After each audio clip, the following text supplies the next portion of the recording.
ભરૂચ જિલ્લામાં જંત્રી બાબતે ગ્રામ્ય વિસ્તારોમાં વિરોધનો સૂર સરકાર સામે ઉઠવા લાગ્યો છે।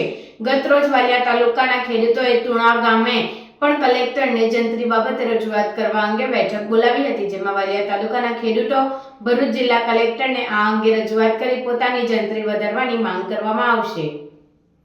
ભરૂચ જિલ્લો ઔદ્યોગિક દ્રષ્ટિએ હરણફાળ પડી રહ્યો છે, ત્યારે આવનાર પ્રોજેક્ટ ભરૂચ જિલ્લામાં ઘણી મોટી માત્રામાં જમીન સંપાદનની પ્રક્રિયા સરકાર દ્વારા કરવામાં આવે એવા એંધાણથી વાલિયા તાલુકાના તુણા ગામ ખાતે ગત રોજ જંત્રી ઓછી કરી લેવાના સંદર્ભમાં ભરૂચ તાલુકાના ડેરોલ ગામના વતની રણજીતસિંહ ડાભીના અગ્રસ્થાને પૂણા ગામ મંદિર ખાતે એક બેઠક બોલાવવામાં આવી હતી, જે બેઠકમાં ટુણા સોણ ગામ, વાંડરિયા, જંબુ ગામ, વિઠ્ઠલ ગામ, ઉમરગામ, ભાગ, રાજગઢ, સિંગલા, ઇટકલા, મેળા સહિતના અન્ય ગામ વિસ્તારના ખેડૂત અગ્રણીઓ આ બેઠકમાં હાજર રહ્યા હતા, જેમણે સરકાર સામે જંત્રી બાબતે વિરોધનો સૂર જોવા મળ્યો। અગાઉના જમીનના વર્ષો પહેલા જંત્રી મુજબ ભાવ ખેડૂતોને પોતાની માંગણી વ્યક્ત કરી હતી। આવનારા દિવસોમાં વાલિયા તાલુકાના ખેડૂતો ભરૂચ જિલ્લા કલેક્ટરને આ અંગે રજૂઆત કરી પોતાની જંત્રી વધારવાની માંગ કરવામાં આવશે। આ પ્રસંગે આમોદ તાલુકાના ખેડૂત અગ્રણી રણજીતસિંહ ડાભી, વાલિયા તાલુકાના ખેડૂત અગ્રણી દિલીપસિંહ મહિડા, યોગેન્દ્રસિંહ સાંગલોટ, યોગેશ મહિડા, નરેન્દ્રસિંહ મોટી સંખ્યામાં ખેડૂતો ઉપસ્થિત રહ્યા હતા।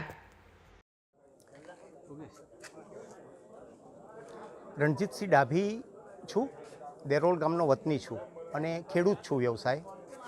આજરોજ વાલિયા પાસે જે તુણા ગામ આવ્યું છે ત્યાં ખેડૂત મિત્રોની મિટિંગ હતી અને ખેડૂત મિત્રોનો બધા એક કુટુંબી છે, સમાજના લોકો પણ છે, એ નાતે મને પણ કીધું હતું કે આપ આવો અને આના પર ખેડૂતો સાથે ચર્ચા વિચારણા કરીએ। આપણે મૂળ મુદ્દો એ છે કે અત્યારે નવો ડ્રાફ્ટ આવેલો છે સરકારશ્રી દ્વારા 20/11ના રોજ, અને એમાં જંત્રીઓ જુદા જુદા ગામની કરેલી છે। એમાં તુણા ગામની જંત્રી જે પહેલાં હતી એનાથી 70% ઘટાડી દેવામાં આવી છે અને એટલી મોટી જંત્રીનો આ ગેપ છે તો એ અસહનીય છે અને કયા કારણોસર આ વેલ્યુએશન ઘટી રહ્યું છે ખેડૂતોના સમજમાં આવતું નથી।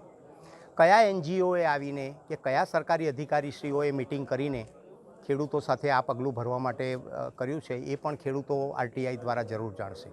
હવે મુદ્દો એ છે કે એક સુખદ વાત એ છે કે રાજ્ય સરકારે સાથે 1 મહિનાની મુદત આપીને ખેડૂતોને જ્યાં જંત્રી ઓછી છે ત્યાં રજૂઆત કરવા માટેનું પ્લેટફોર્મ પણ પૂરું પાડ્યું છે। તો અમે રાજ્ય સરકારના આભારી છીએ આ માટે કે તેઓએ એક ગુંગળામણમાંથી રસ્તો પણ કાઢ્યો છે, કારણ કે આ ડ્રાફ્ટ એવોર્ડ છે એટલે સભામાં સર્વાનુમતે એક નક્કી થયેલી વાત એ છે કે નામદાર કલેક્ટર શ્રી ભરૂચને આ મુદ્દાસર અમે રજૂઆત કરીશું, ઓનલાઈન પણ ફરિયાદ કરીશું અને ત્યાર પછી પ્રેક્ટિકલ જઈને ફિઝિકલી પણ ખેડૂત મિત્રો સાથે જઈને આ જંત્રી વધારો, આ જે જંત્રીનો ઘટાડો છે તે કલેક્ટર સાહેબ પાછા લે અને ખરેખર પુનઃ મૂલ્યાંકન કરીને અમારા ગામની જે હોવી જોઈએ એ ખૂબ કિંમતી અને મહામૂલી અને ભવિષ્યમાં ખાણ ખનીજથી ભરપૂર આ જમીન છે, જેથી ખેડૂતોનું આ એકમાત્ર જીવનદોરીનું સાધન જૂટવાઈ ન જાય અને એના માટે કલેક્ટરશ્રી સુખદ નિર્ણય લઈને ખેડૂતોની સાથે પરામર્શ કરીને એમાં જંત્રીમાં વધારો કરી આપે એ જ હિતમાં છે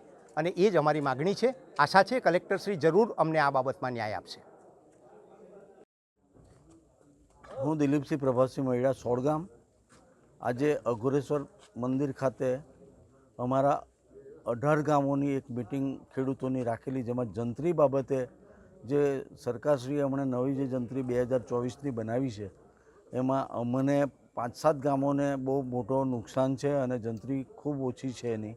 અમારી જે જંત્રી જૂની હતી અને અમારા જે દસ્તાવેજો થયા હતા એ દસ્તાવેજો પ્રમાણેની જંત્રી અમારી મળવી જોઈએ, એનાથી વધવી જોઈએ, પણ એમાંથી અમારી ઘટાડી દીધી છે એ અમને મંજૂર નથી અને એ બાબતમાં અમે આવનારા દિવસોમાં કલેક્ટરને પણ રજૂઆત કરવાના છે।